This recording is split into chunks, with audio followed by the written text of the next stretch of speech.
Foundation supports the mission and impact of 17 nonprofits on the Glasser-Schoenbaum campus of Caring. You can make a difference on March 5th. Information at caring-collective.org.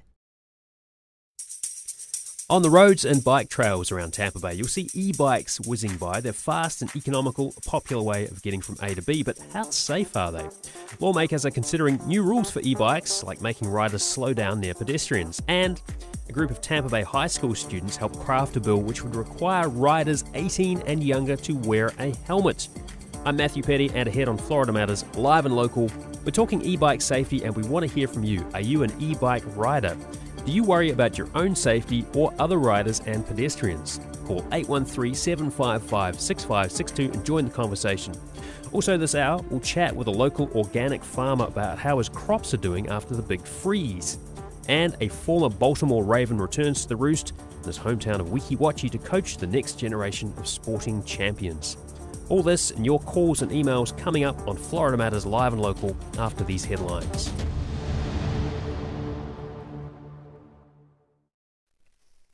Live from NPR News, I'm Lakshmi Singh.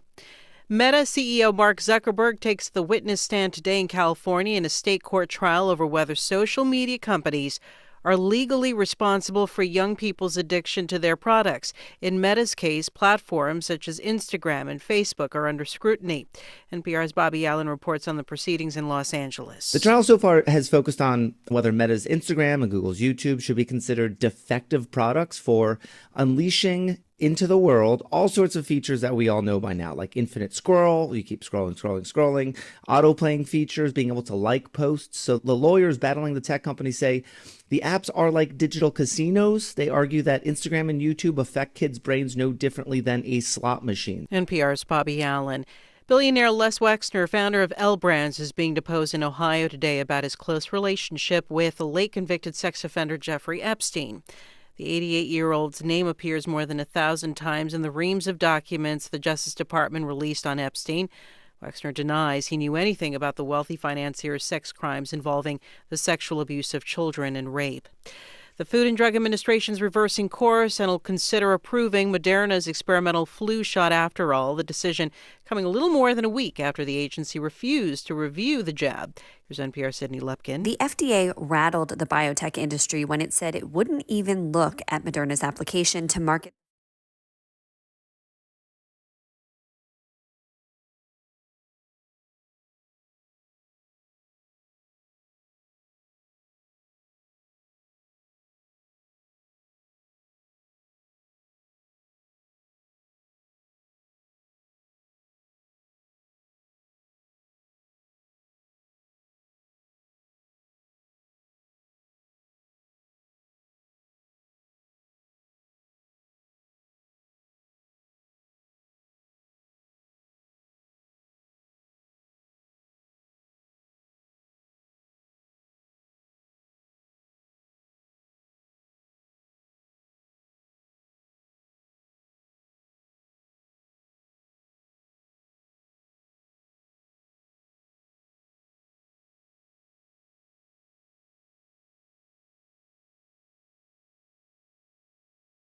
Throughout Lent, and to post photos of themselves on social media with a sign saying,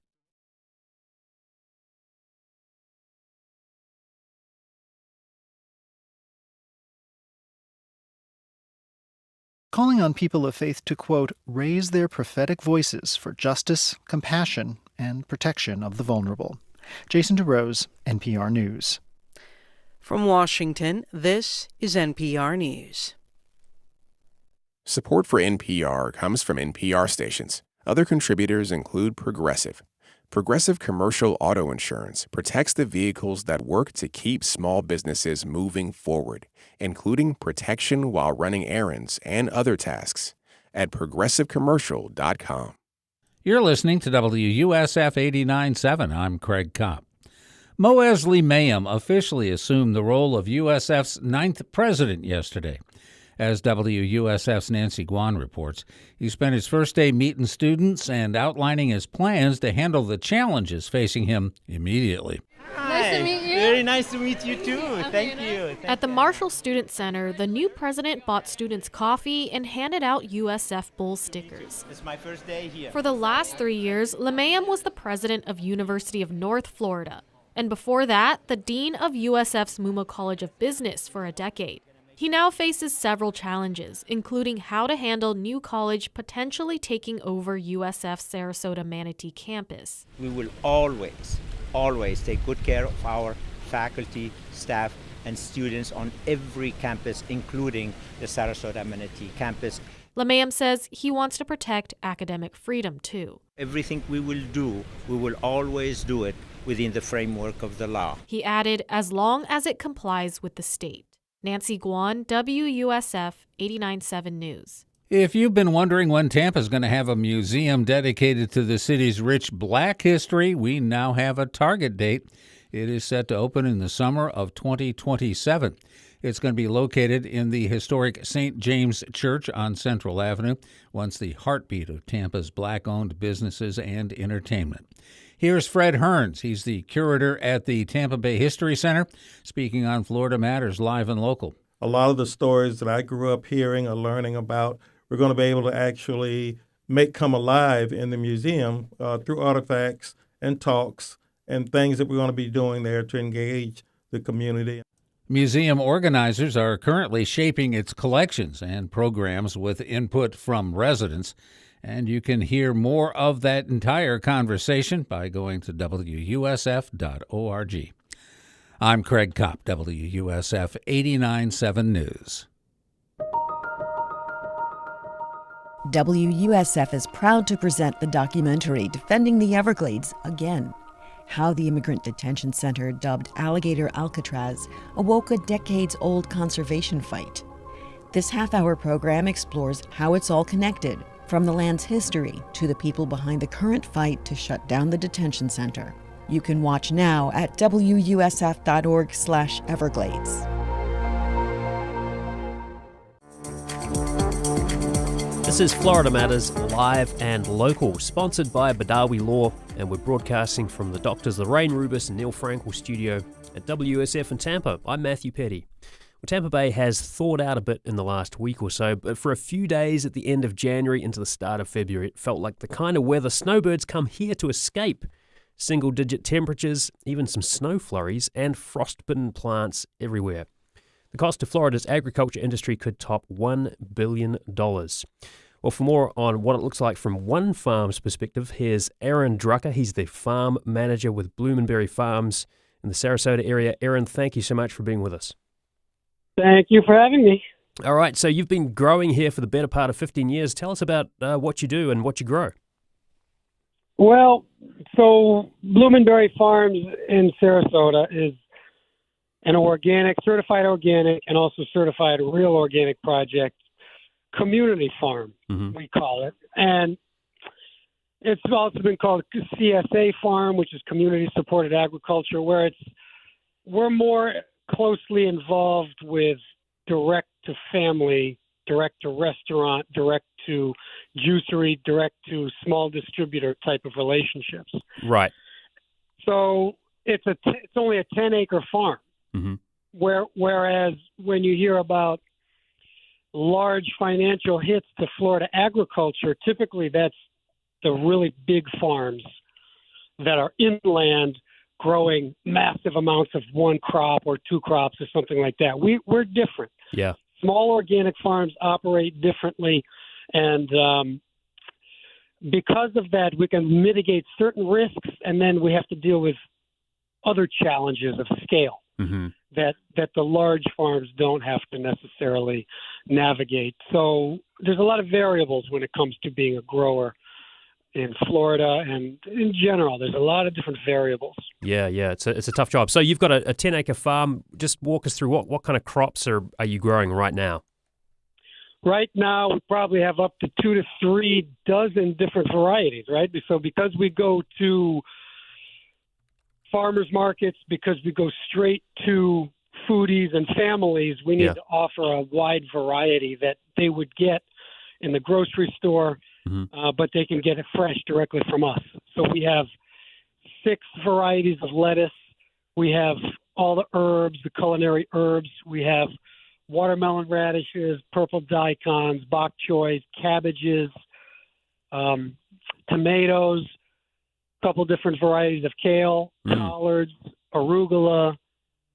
So spinach, you could carrots. get a pretty amazing salad from just plucking some of the plants from your farm. It sounds like.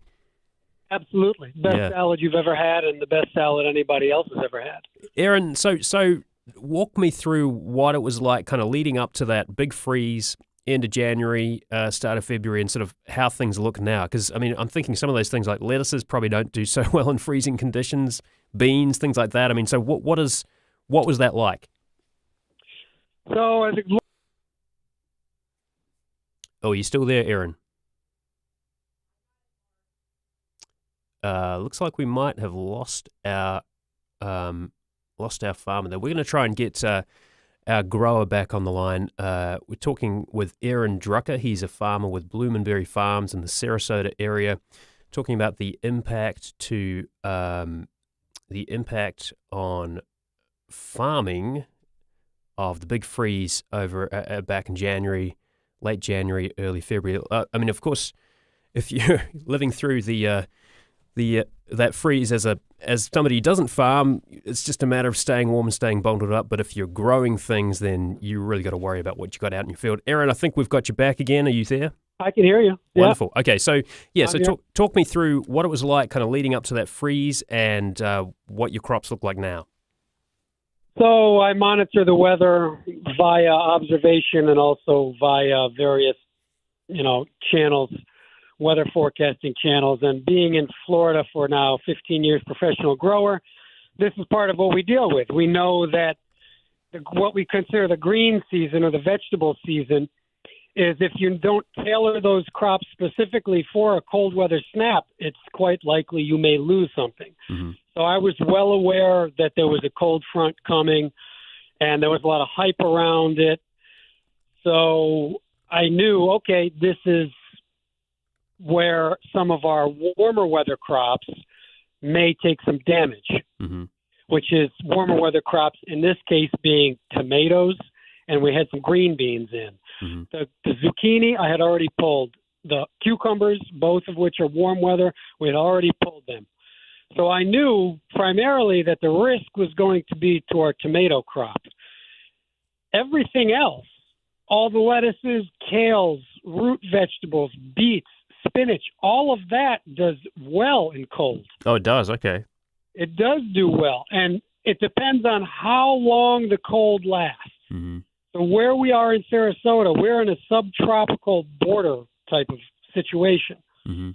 Out on the farm, if it gets down to 32 degrees and it stays at 32 for an hour, that's a little more risky to some things.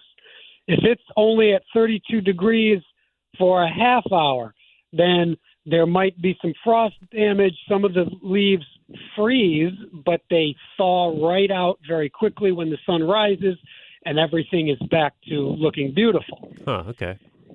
It's the tomatoes in particular that do not like cold weather. They really don't like anything in the 30 degrees.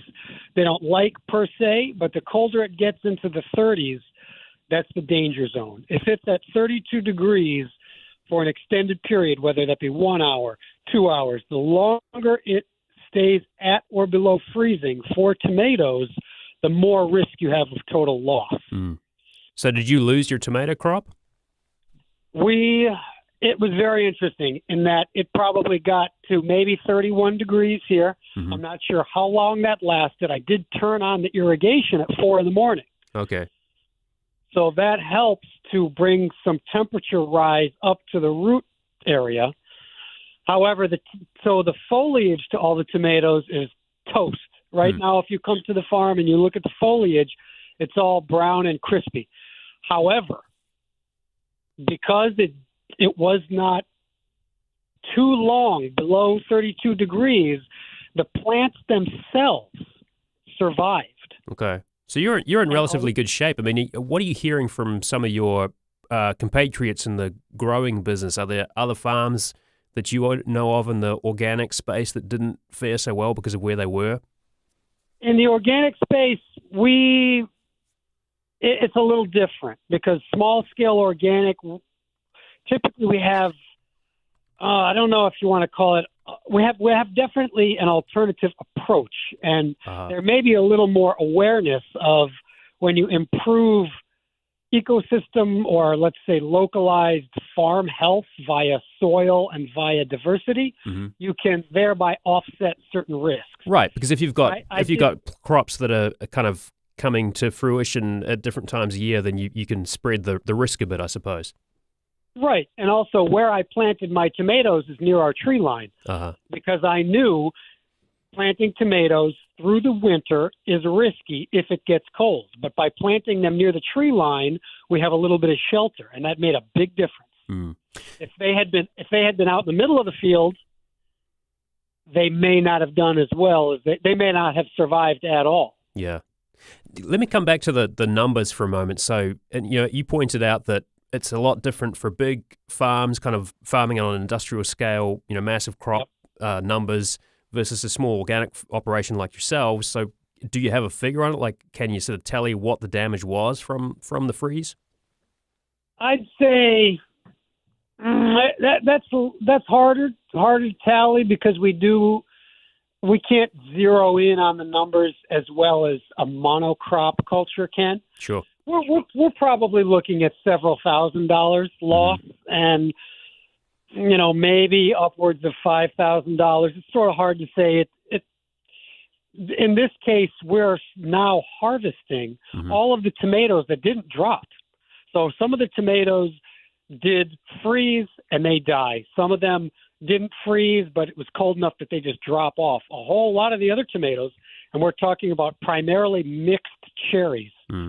3 varieties of mixed cherries, which are indeterminate varieties, a little more, they're a little tougher than some of the what we call Florida rounds, which is your standard slicing tomato. Yeah. The cherry tomatoes are a little resilient. Yeah. So we're harvesting now what I would consider still substantial volume, given the fact that the plants are toast and that they underwent an extremely stressful event. Well, we're still pulling thousands of dollars out of our tomatoes. Well, that's good. So yeah, it sounds like you're in relatively okay shape considering what just happened in Florida. Real quick before we let you go, Aaron, as you supply a lot of restaurants, a lot of CSAs, as you say, kind of, have you been fielding calls from them sort of saying, look, I'm worried about where I'm going to get my produce for the next sort of week's freezer or whatever, the lineup of meals for my restaurant? Have you been fielding those kind of calls over the last sort of days and weeks? Not too much, no. The restaurants, they have a system which is really the globalized food system that we have, where large corporations source from various countries, here, Mexico, overseas. And the way it's set up is that globalized food systems now, they don't buy too much local organic unless they're very high-end restaurants. Gotcha. Well, Aaron, they're doing just fine, really. Okay, Aaron, thank you so much for taking a bit of time to kind of explain how the weather's affected you, and I'm glad to hear that you're doing okay, still able to salvage some of those tomatoes, as you say. But we've been speaking with Aaron Drucker, farm manager with Blumenberry Farms in the Sarasota area. Aaron, thanks a lot. Thanks, boss. Appreciate it.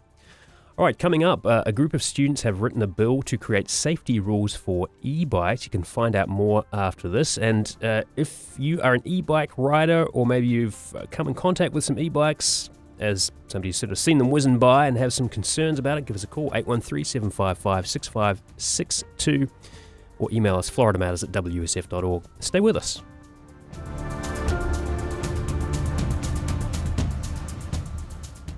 I'm Jeremy Hobson. Under President Trump, the U.S. is now overseeing Venezuela, trying to acquire Greenland, and threatening Iran. So how do you feel about America's foreign policy right now?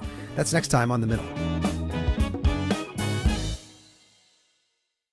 Join the conversation on The Middle, Thursday night at 9 on WUSF. Listener support powers WUSF. Funding also comes from Seitenbacher with a new web shop. Healthy muesli, cold-pressed oils, and vegetable broth mix delivered to your door from right here in Tampa Bay. Details at Seitenbacher.com.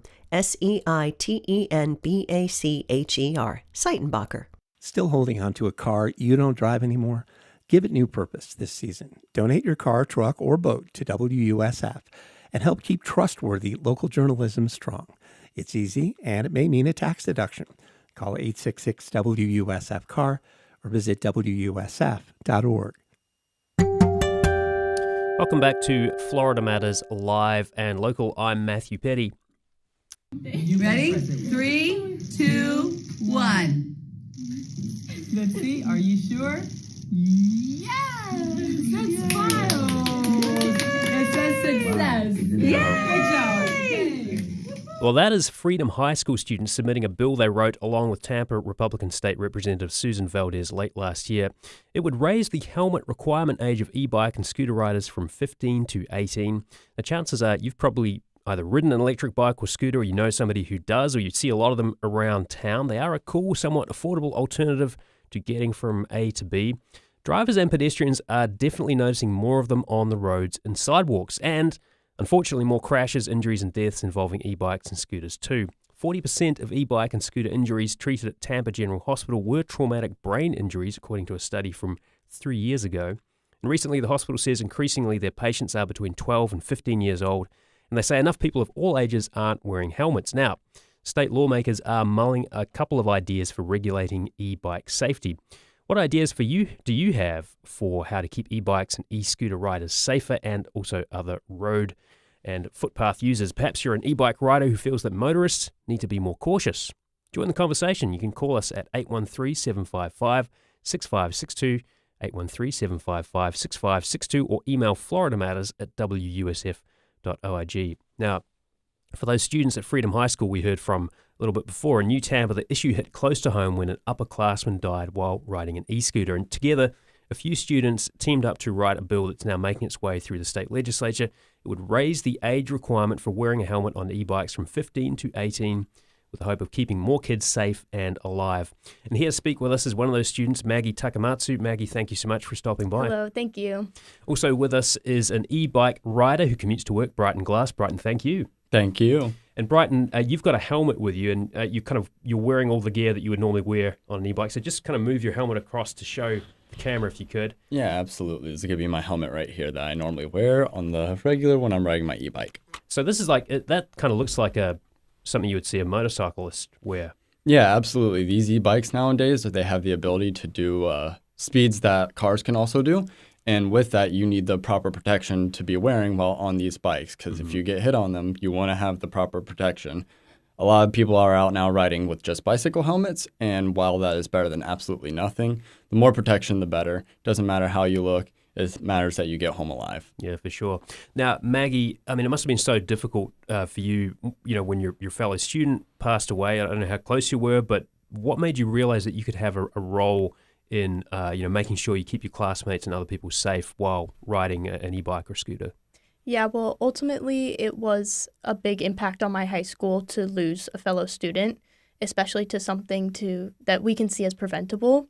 But it wasn't just that. I've talked to pathophysiologists about their experience with, having to do biopsies on children or adults even. Well, you've really gone deep into this. Yeah, I've gone deep into it, yeah.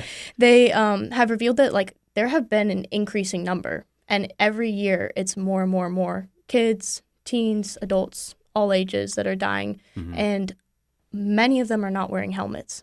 Yeah. Actually, the majority of them are not wearing helmets, which is something that's preventable. Are you able to share a little bit about the classmate who passed away? Unfortunately, I cannot. The parents want us to stay pretty quiet about that. But he was a great student and a fellow person that we loved. Yeah. And wasn't wearing a helmet? Yeah, he was not wearing a helmet. So the House bill that you've been working on, it's called House Bill 667. You wrote this legislation through the Ought to Be a Law program with Hillsborough County Public Schools. Could you just share with our listeners a little bit about the program? Yeah, so Patty Rendon, our school board member, oversees that. And it's basically a program where schools in Hillsborough County, their student governments, will come up with a bill idea and they'll pitch it to a couple of representatives from Florida. and they will decide whether they think that they want to pick up that bill and sponsor it and bring it to the House during session. Now, did you the Ought to Be a Law program is your path to learning about that program through your desire to do something to kind of help promote e-bike safety? Yes, a lot of this Ought to Be a Law program was an avenue for me and my schoolmates to be able to advocate for helmets. And, you know, even if people do not wear their helmets, it's still an idea that's out there, and we're able to advocate and teach people about helmets. Yeah, and we're going to learn a little bit more. We'll bring Susan Valdez, the representative, into the conversation in a bit. But let me go to the phones. We've got Chris calling in from Town and Country. Chris, you are on the air. What are you thinking? Oh, good afternoon. Yes, I'm a regular bicyclist, just a regular bike, and I cycle almost daily on the Upper Tampa Bay Trail. Now, in order to get there, I do have to, traverse about a half a mile of sidewalks. And I've noticed over the last 5 to 6 years that a significant proliferation of not only e-bikes, but also fossil-fueled smaller motorcycles. Gotcha, yeah. People are actually riding those on the sidewalk, so they do present an inherent danger there. But then on the trail, and I know there's been some effort by the trail rangers to help, but they don't really have the full capabilities of, say, law enforcement. We do have rules on the trail where only the lowest powered e-bikes are permitted, but we're seeing people using these higher powered ones going significantly faster and presenting a risk to those of us who are bicycling or walking or jogging. And in addition, a lot of motorized or gasoline-powered small motorcycles. I saw, like, yesterday 4 when I was out biking on those, and at high speeds, at 30, 40. I even got past one, I think, 50 miles an hour the other day. Wow. So Chris, what are you looking for? Like, what would you like to see change? Well, the rules are there that actually prohibit those types of bikes on the bike trail, but there's the enforcement mechanism. And I'd certainly be willing to help if we had a smooth way in order to report these incidents as we see them. But of course, people are zipping by fast. Yeah, right. So that's the conundrum. Again, the rules are there for enforcement as far as what bikes are permitted and not permitted, and speed limits and so forth. Yeah. But it's even if the law in the legislature passes, then there's still going to be the problem of how to enforce it. Yeah, so that's my main concern. Yeah, Chris, thank you so much for weighing in, and I appreciate you waiting too. I understand you've been on hold since the start of the show, so I appreciate that. Chris in Town and Country, if you have thoughts, comments about e-bike safety as well, you can weigh in. We're going to keep this conversation going in a moment. We're with Brighton Glass. He's an avid e-bike rider, very safe one too. He's got his helmet with him. Also with us is Maggie Takamatsu, and after the break, we're going to be joined as well by Susan Valdez, a representative here in the Hillsborough County area who is helping to craft one of these rules to improve safety for e-bikes. So stay with us on Florida Matters Live and Local. The number 813-755-6562. That's 813-755-6562, talking about e-bike safety. Want to hear from you. What do you think could make things safer?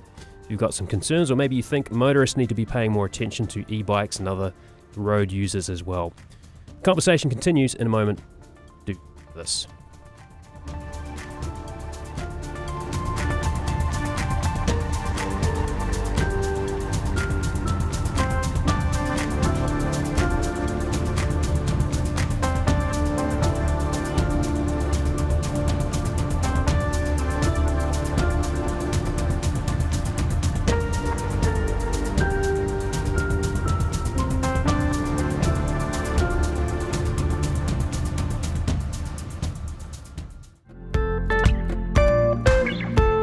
You can trust WUSF to keep you up to date with the Tampa Bay Rays stadium news. And WUSF.org is also a great place for spring training info. Get the guide to Florida's Grapefruit League, complete with schedules and ticket information at WUSF.org. Funding for WUSF comes from listeners like you, and also Badawi Law, offering legal services in personal injury, immigration, and auto accidents, with offices in Tampa, Florida. Office information and practice details at badawilaw.com or learn more on Instagram at Badawi Law. Straz Center's Opera Tampa presents Mozart's The Magic Flute, featuring live musical performance by the Florida Orchestra. This new production includes never-before-seen sets and costumes in Ferguson Hall. Tickets available at strazcenter.org.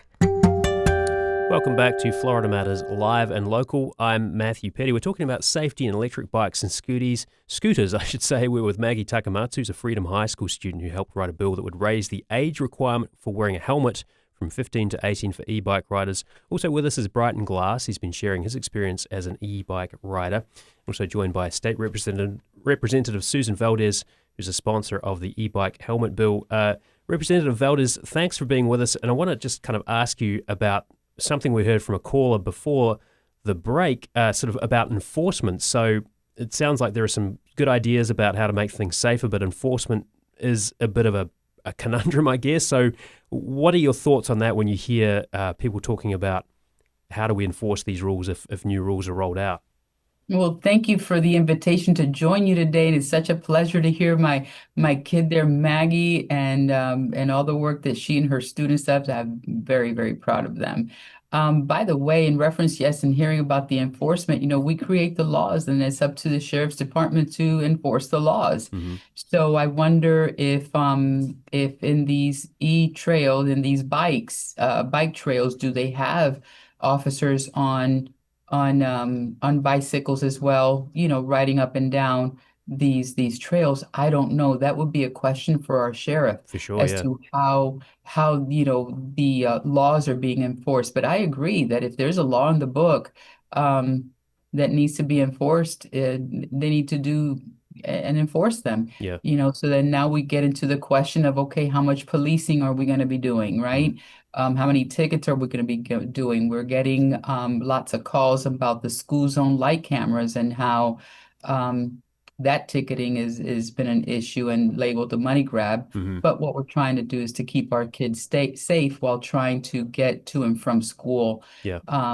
So it's all about the enforcement. But as a lawmaker, I don't enforce the laws. Sure. Right. I create the laws, and it's up to the sheriff's department and Tampa PD and all of the, to enforce the laws. But that's a great comment, a great, thing that the caller did bring up, and he's also a constituent mine in Town and Country. So yeah. Of course his voices are heard. Yeah. Now when we get back home from session, because I don't go back home while we are here in session, I stayed the remaining the duration of session here in Tallahassee because that's the commitment that we have signed up to do. Mm-hmm. So, but when I get back home, that'll be a conversation that I will be having with, our sheriff, which is a great guy. For sure. So some enforcement, that's the other side of the law, of course. I want to read a couple of emails too. Here's one from Nora in Sarasota. I ride a road bike on the bike trails in Sarasota. E-bikes present constant danger. Riders don't wear helmets, use hand signals, call out to let you know they're passing, and ride extremely fast. And she writes as well, I understand they have a place in transportation for some, but in general, I believe they are a scourge. Nora, thanks for that email. I also had another email from David in Palm Harbor. In regards to your discussion on e-bikes, I am a lifelong cyclist and have to share the road and bike paths with them. They come in all flavors, and it seems all of those flavors are annoying for different reasons. All right, so some concerns been raised there, Brighton. I got to put this to you because hearing this, I imagine you're thinking, well, I'm riding safely. What's the issue? But what are you seeing amongst your fellow e-bike riders? Can you kind of understand where some of these cyclists and other road users are coming from? Absolutely. I can definitely understand where a lot of them come from, where there's kids ripping up trails or even on the sidewalks or roadways that are oftenly interfering with regular road bikes. With that being said, a lot of these kids are a lot younger. Their parents have bought them these bikes and they go out. They don't understand the consequences of either crashing or knowing the laws of these bikes. And they do cause issues for a lot of these road bikers and pedestrians that are on the walkway. Mm-hmm. With that being said, there are also e-bikers out there I would like to consider myself one of those who like to be very respectful of people. I like to either give someone a honk if I'm coming up behind them or move out of their way. That way they know I'm behind them and try and move out of the way. Yeah. So where I do understand a lot of e-bikers nowadays are definitely disrespectful to pedestrians on the road or on bikes, it's definitely a harder topic because there are certain people out there who are very respectful and shouldn't be punished for those that are not respectful. Yeah. Let's go to the phones again. We've got Carol calling in. Carol, you're on the air. Yes, hi, thank you. I live in North Tampa, Wesley Chapel area, and I'm near 3 schools. And earlier your caller was talking about enforcement, and it would seem to me they could zero in on school zones during the times kids are going to school and coming home, because I'm a walker, and the children, and sometimes even adult bicyclists, don't let you know they're behind you coming at a fast rate of speed. So I think something with the motorized ones, it's a serious issue, because there are a lot of elderly people, obviously, that get out and walk in Florida, and that's my only comment. I don't know how they would do that. And, I thought about calling the school, but the school can't do anything, and obviously it's the parents. And a lot of them aren't wearing helmets, and honestly, they try to dare you to move over. Not all of them. Some of the children are very respectful, but there are some that are not. So That's my only comment. I'd like to see a law passed, but again, when are they going to do it and how are they going to do it? For sure. Okay, yeah, thanks for your call, Carol. And we did have a bit of an issue with our phones, but the phones are working again, so if you want to call in and let us know what you think about e-bikes and whether some safety rules are in order, the number is 813-755-6562. That's 813-755-6562. You can also send us an email, FloridaMatters@WUSF.org. Susan Valdez, let me come back to you for a moment. So this bill that you've been working on with a group of students from Freedom High School, it's about helmet safety, but there are some other regulations floating around. So would this be attached to that bill? How would that sort of process work? Well, that's the beauty. That's part of the reason why, and give you a little bit of history about the Ought to Be a Law program and how that came about. Kudos need to be given and credit needs to be given where it's due. And that credit belongs to Kevin Ambler, then representative in the Carrollwood area, as well as currently our county clerk, then Senator Victor Crist. They decided to do this one competition with 25 high schools while I was serving on the school board. And they saved one bill slot for the students to have their voices heard. And our students in Hillsborough County have impacted legislation in many, many ways. And this is just a prime example. And when I was on the school board and finished my tenure there, I decided to pick back up the program of Ought to Be a Law to be able to assist the teacher, which is Tony Perota, which kept the program going on even after Kevin Ambler and Victor Crist were out of the legislature. And I made a promise that if I would have come to the legislature, that I would save a bill slot so that our kids' voices and their concerns would be heard, because we know that we are shaping their world. And without their voices, how can we really protect them and see how their world is looking forward. So I'm very proud of the kids that came to the competition. And I invited several of our legislative delegations so then they can each listen to these specific bills and help carry a bill idea from the students and help to teach them how an idea becomes law. So I take it a little bit further because I do engage the students in the bill drafting process before I make any decision on how to manage their bill and their idea. I have a conversation with them about, hey, kids, this is what the bill reads. Is this your intent? Yes or no? Do you want to make any changes? These are some suggestions. If you want to make these changes, we move forward. And if not, then we keep the bill as is because it's their bill idea. And I want them to understand the process of the legislative process. So having said that, this particular bill, as we know, we have to have a Senate companion and a House companion. And this in the Senate version has not moved in any committee. So the only one that has moved in committee has been on the House side, and it was their bill, House Bill 667. And on a different note, I've been having a lot of fun with that 667 bill. I bet you have. Yeah, my kids would have a field day with that. Yeah. Even when I presented it to staff, I had fun with the committee members. I had fun with that. So, but having said that, there is a bill right now. The way the bill stands, Yeah. So I mean, does this bill have a chance of passing? Like, what's your kind of absolutely? over-under? I was getting to that. Absolutely. We have to make an amendment to the bill because as the bill is written right now, the verbiage that we're using does not include e-bikes or e-scooters. It's only on segways, right? So in order for us to have the intent of the bill that the kids want to effectuate, I have to redraft the bill to reflect that we're talking about e-bicycles and e-scooters. Right. It sounds like there's a bit of work to do. I want to get a couple of calls in here if I could. Sorry to interrupt you there, Representative. No but let me go to Lisa in Tampa. Lisa, you're on the air. Quickly, what are you thinking? Hi, I think this is a really amazing lesson at how politics are seeping into our schools. This person is convincing children to make rules against themselves and take away their rights as per usual. Wait, hang on a minute. How do you make that stretch? Well, we watched it happen during COVID.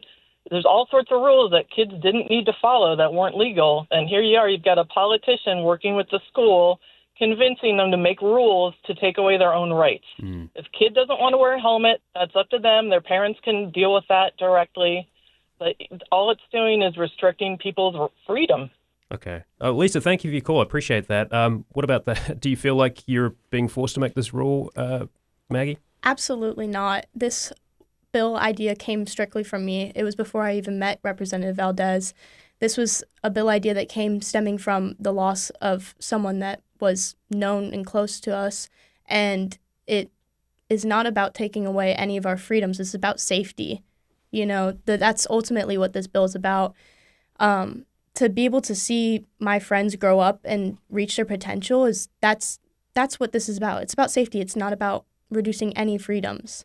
And if we can even just get people to become educated and know about these tragedies, it might spark something in them to want to wear their helmets and make that decision for themselves. Yeah. And let me go to Matthew now, if I could. Matthew calling in from Tampa. Yeah, I just kind of wanted to, touch on some of the stuff that was said a little bit earlier, and it brought up to mind the idea that you're missing a key step. The young lady, she sounds like she's into it, but it sounds like the actual representative is missing the key research and development of the law. Not only looking at the actual good legislation that you may be writing, but how will that be enacted? You can't write a good piece of legislation if you don't know how that will be enforced. And if you're not working with, the local law enforcement to see, hey, how would this be enforced? Because they're going to give you the real world applications. All laws should be based off of practical research and facts, and I'm not saying she's not doing that, but, it sounds like she's missing that.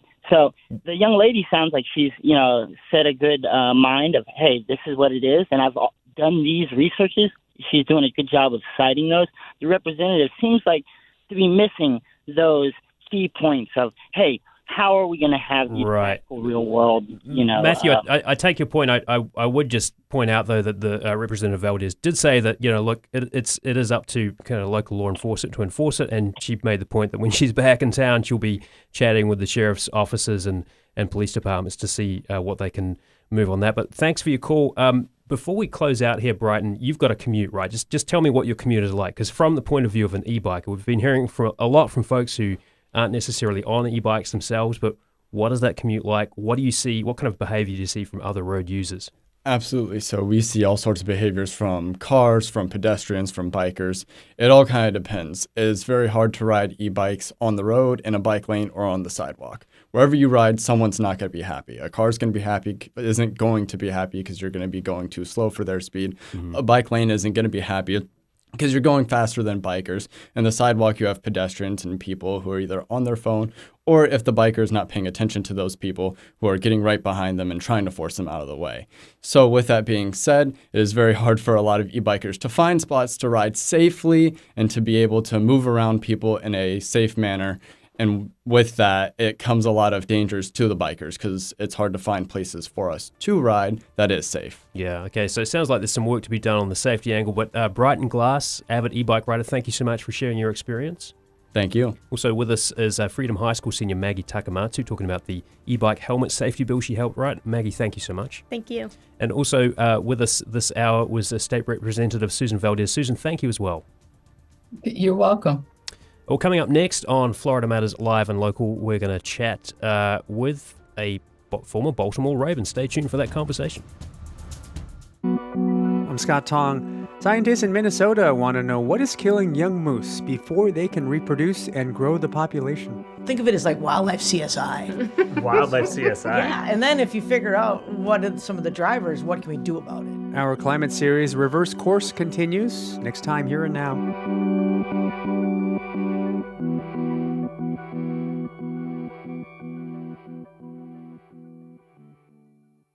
Join us this afternoon from 1 to 3 on WUSF 89.7. WUSF depends on contributions from people like you. And Sarasota Memorial Hospital, the only hospital in Florida to consistently earn a 5-star rating from the U.S. Centers for Medicare and Medicaid Services since 2016. You can learn more at smh.com. Travel 100 years back in time to see through the lens of one of the most iconic photographers of the American West. Edward S. Curtis, photographer of his time, now showing at the James Museum in downtown St. Pete. More info at thejamesmuseum.org. I'm Helen Lee. I'm a WUSF Stephen Noble digital social news intern. During my time at WUSF, I've learned to write clearly, concisely, and with you in mind. Being part of the newsroom has given me hands-on reporting experience alongside professional journalists. You allow us to grow into the next generation of storytellers. Thank you so much for your support. Welcome back to Florida Matters Live and Local. I'm Matthew Petty. Well, Florida is home to many professional athletes. We come in second, in fact, behind Texas for producing the most NFL players. One of those players is Marcus Applefield. He's from the land of mermaids, Weeki Wachee. Marcus was an offensive tackle with the Baltimore Ravens. He's had quite the journey, but he's back in Tampa Bay now, training the next group of professional athletes at his training facility, Prospect Performance, and he joins us today. Thank you so much for being with us, Marcus. Really appreciate it. Yeah, thanks for having me. So let me sort of wind back the clock a bit, if I could. Before you joined the NFL, what was it like for you growing up in Weeki Wachee? Like, how big a part was football in your life?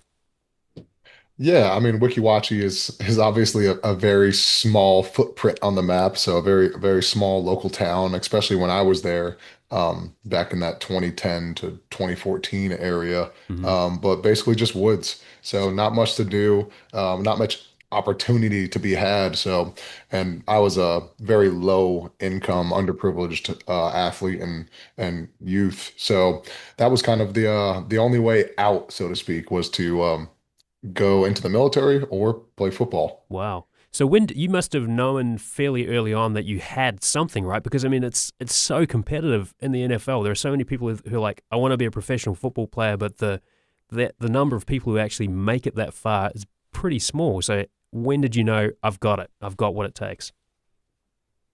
Man, I guess you never really know. And I guess that's kind of one thing that I produce to my athletes and try to just hard press all the time is just trust in the process. Don't worry about the product and just do what you can do and can control what you control. And if all else pays, then you'll get your end results that you want. But I mean, obviously due to my size, coming out of high school, I was 6'6", 290 pounds. So that kind of naturally got me some really good looks. And ended up with, 40 Division I offers. So I kind of got to pick where I wanted to go and play college football. So yeah, I mean, I was definitely blessed with size as well. Has a major part. Yeah. And how long were you with the Ravens? I was with them for 3 seasons before a career-ending back injury. Can you tell us a little bit about what happened? Yeah, I mean, just playing offensive line in the NFL. I mean, I was weighing 365 pounds at the time, but I mean, just repeated hits back to back over multiple years kind of takes that wear and tear on the back, and eventually the back goes out. And they say the NFL stands for not for long because of that reason. So it's our job to be prepared for what we're going to do after Yeah. that career. Were you prepared though? Because I mean, like as you were saying earlier, you sort of, if you're a professional sports person or if you're coaching somebody with that mindset, it's like just focus on what you can control, which is your skill set. So were you kind of making that long-term plan, like what do I do after the NFL?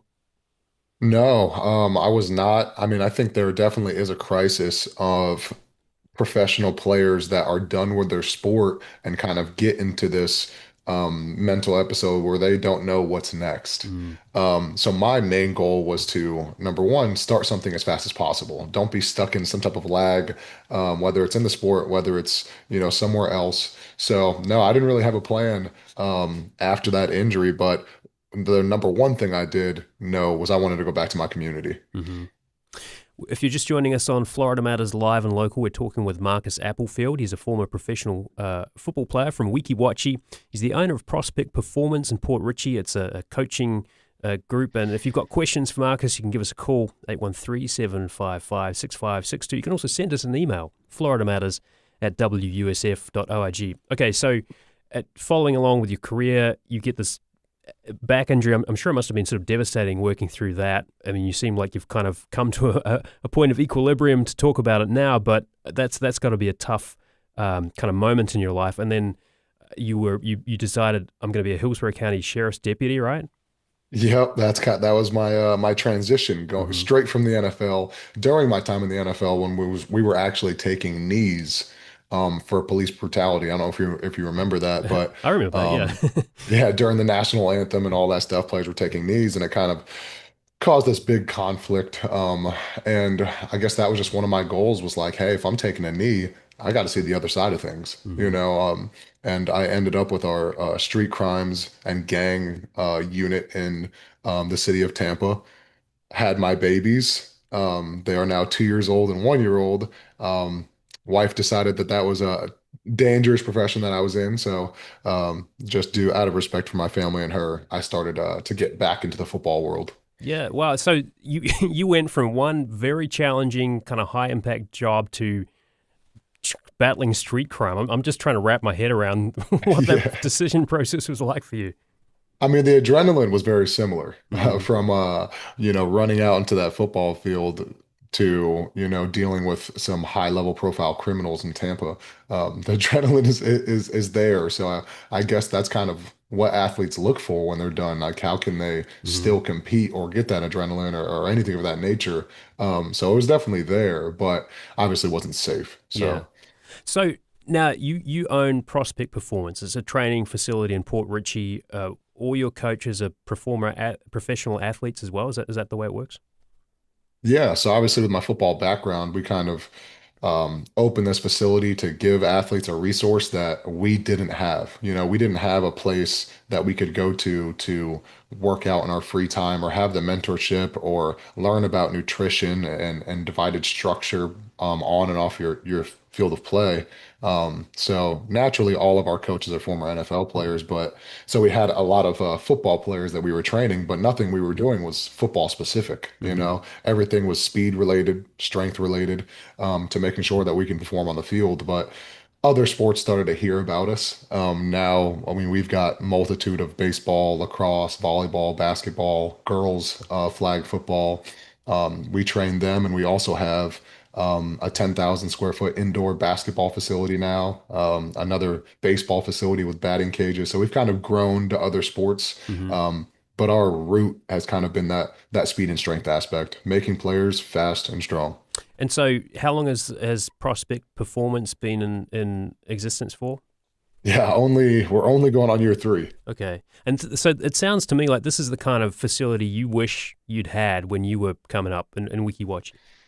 Yeah, I mean, absolutely. I mean, the number one thing that these youth players need and these high school players need and even these college guys, they just need mentors. Someone that has been there and done that and can give you that book and help you out through the process. Especially as this process gets really murkier and murkier with these waters going into college. It gets a little scary when you start hopping into the politics of college and the NFL. So they need mentors. Yeah, and especially now, right? Name, image, and likeness, that's a whole different ball game from when you were coming through. So is part of what you do, are you trying to help them think through what they're going to be doing 10, 20 years from now anyway?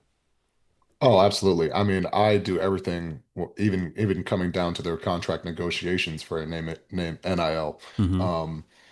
Yeah, even if a college player is transferring, NIL is heavily involved. So, I mean, we've had college players sign for millions of dollars to just transfer. Yeah, I'm with them, next to them, not as their agent, not taking a cut, just as their mentor, making sure that the right decisions are being made, making sure that mom and dad are involved in the process and they know exactly what's going on.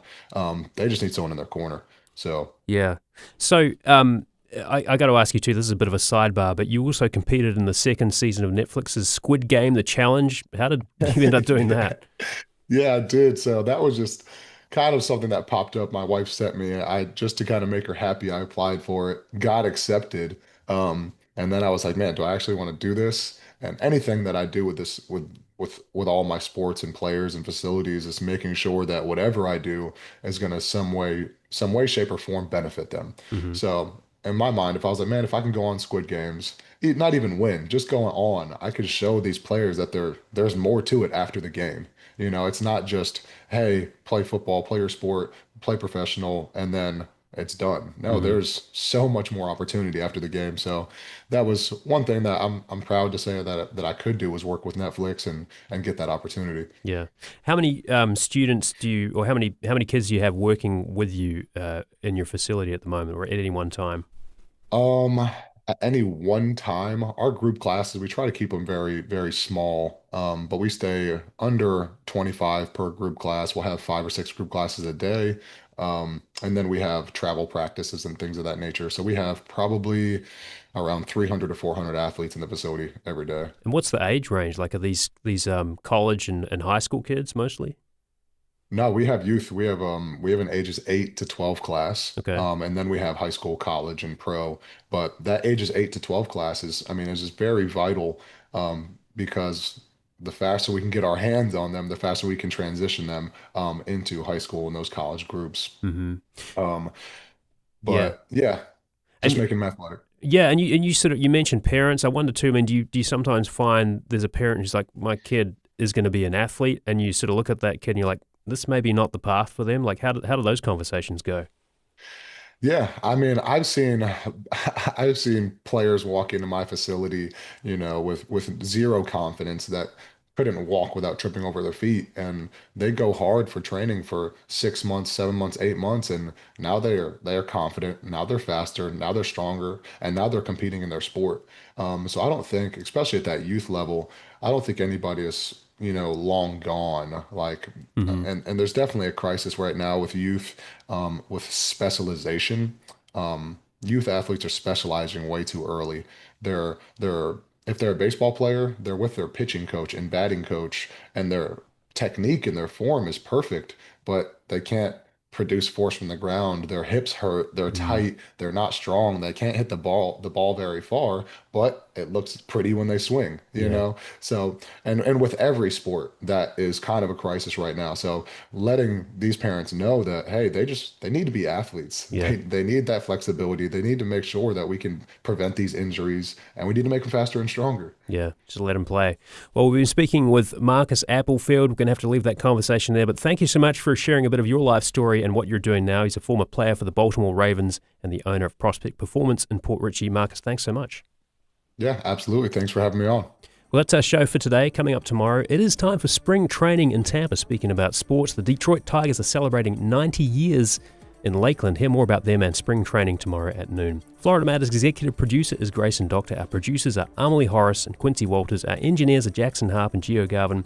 Jackson composed our theme music, and Natalie Jaron handled the video today. Subscribe to Florida Matters wherever you get your podcasts. You can also watch us on WSF's YouTube channel. I'm Matthew Petty.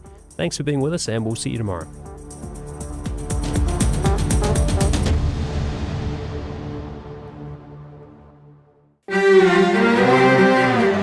In 2017, President Trump